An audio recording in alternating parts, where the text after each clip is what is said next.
Guys, sa mga nagtitinda ng isda dyan, ito yung sekreto para manatiling makintab yung isda, hindi siya maputla.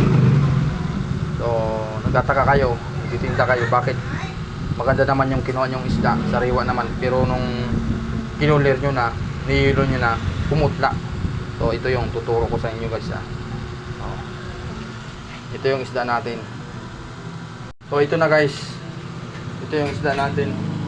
So ilalagay na natin sa tubig. Ayun yung tubig. So syempre, ang una natin gagawin,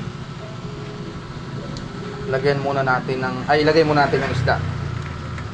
Syempre guys, di ba guys? Lagay natin sa tubig, wala pang asin yan. Wala pa kung yelo yan. Papakita ko sa inyo. Pag walang asin sa kayelo, tubig lang. Guys ha. Maputla. Ayan, maputla yan guys. Kasi unang-una may clearing tong ano natin, tubig. Wala pang asin.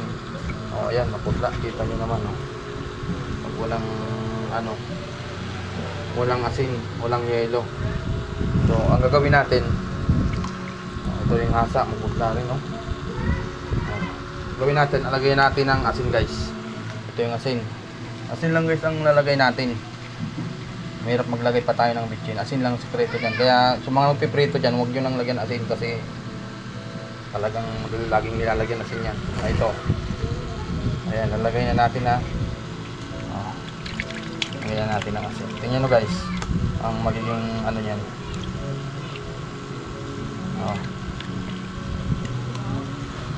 Putla pa, kunti pa.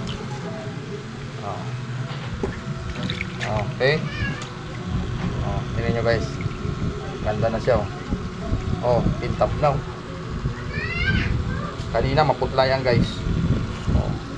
Pag kulang asin, dyan lang, kulang ano, dyan lang ang ano, para ano suke?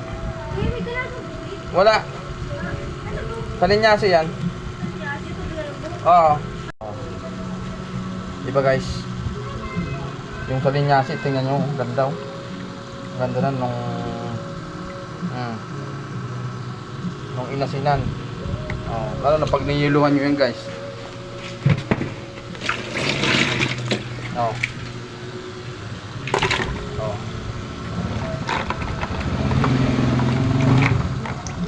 Wow. Ganda guys, diba? Kintab. Yan. Kita nyo ng resulta ng ano, isda.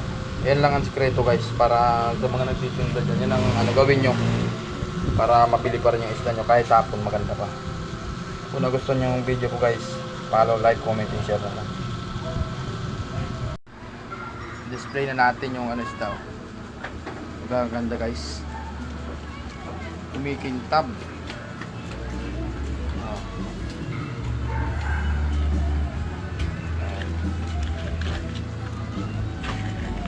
Diba?